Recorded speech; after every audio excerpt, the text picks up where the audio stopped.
What's happening this week in Warcraft? Hey, it's Soul, and you can help support the channel by liking this video, subscribing for more WoW coverage, and catching me where I'm live. The definitely final week of the War Within is upon us, and we've got to make doubly, triply sure we finish everything we need to. Seasonal achievements are on their way out, like getting Keystone Master, cutting edge stuff, along with the seasonal titles, but I want to emphasize what is not quite going away. On the raid side of things, the guaranteed chance for a quest that awards the ahead of the curve mount is going away, but instead the mount will have a low chance to drop, much like how Mythic mounts adjust their drop rates. So it's a nice change that mostly does away with that feeling of missing out at the end of an expansion. Over in Mythic Plus World, it's a tyrannical fortified week, and the language on Blizzard's article, it doesn't explicitly say that we won't be able to obtain the Keystone Master or Hero mount, or to unlock portals, at least not with this patch. So there might still be time to take care of these, however, good luck with that against all the class changes and the stat squish. I say if you have the time, get what you can now and cross your fingers for the week after. This is sort of a blind sell because I haven't looked into these channels in quite some time, only to check that they're still active, but there are communities out there willing to help folks along with grouping. Channels like WoW Made Easy, No Pressure, Casual Friday, Dungeon Dojo, and Perky Pugs are well-established Discord channels with a decent record of helping to put together groups and organize community runs. Yes, I know some folks are averse to utilizing resources that aren't built into the game out of some principle, but you know what? WoW is largely its people, and in a way, what they can provide is part of what this game has to offer.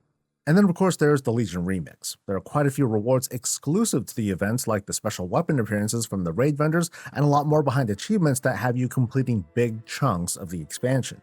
If you're only starting this week or so, you're going to be in for an almost impossible challenge. Also, one of the few things following us out of the remix is the decor, which will be moved from the Bronze vendor over to Dalaran on the Broken Isles.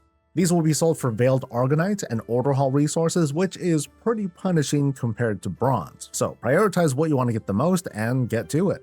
On the Delve side of things, the mount skin from Ky'veza will go down to a low drop rate, and like other season offerings, the Contract Killer title will no longer be available.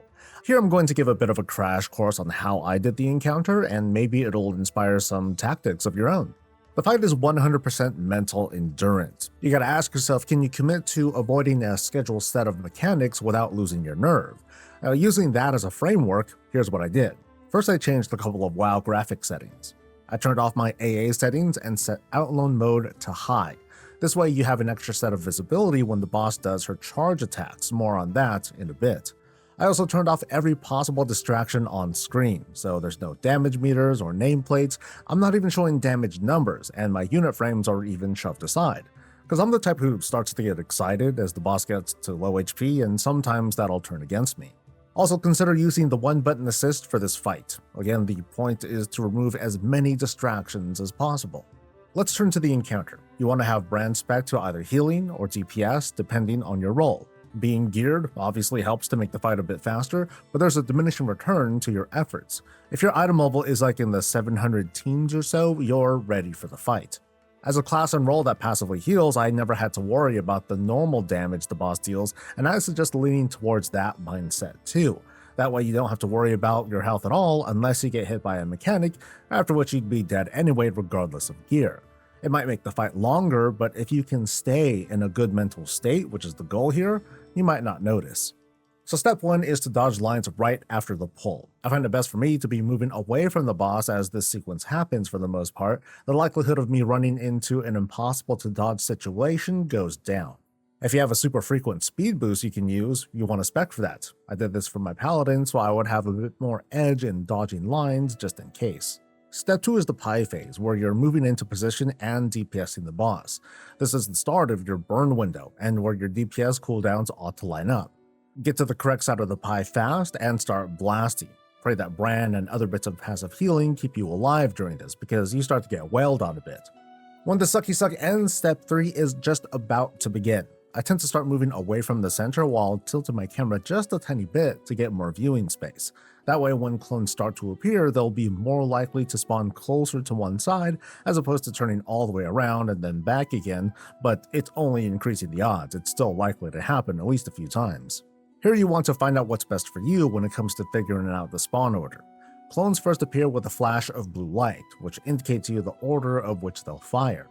With the outline mode, they'll also glow a bright red before firing, so it's up to you to decide how to use these indicators. I tend to use the first blue marker as a starting point to know where I should face while I look out for the later markers, and I treat the red outlines kind of the same way, I just know they're about to fire. Now this part takes a lot of practice, but as you go, you'll find your own method of identifying and committing the next steps to memory. After the last charge, we return to step 1 when I advise you start moving away a little bit ahead of time so you have a head start of dodging lines. After 2 sets of these sequences, we repeat step 1 again and then play the shell game. I don't have a great strat for this, but what you can do is watch these next couple of seconds over and over as practice. You want to follow the boss here as I'm playing through it, or choose a different target to track and follow that instead. It might be a worthwhile exercise to help you get used to the movement. Now, don't practice this too much at one time though, there's a risk it might overrun the senses and you might sort of undo your training. Shortly after the shell game is when we return to step 1, so after a few globals, start moving away once again.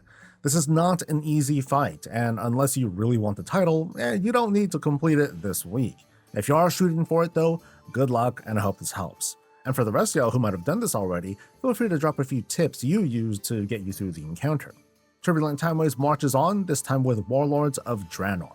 Another quick jog will score you some hero gear and inch you closer to the Shadowlands mounts if you've been working on those. Arena Skirmishes are the PvP event this week, and Deep Wind Dunk is the brawl.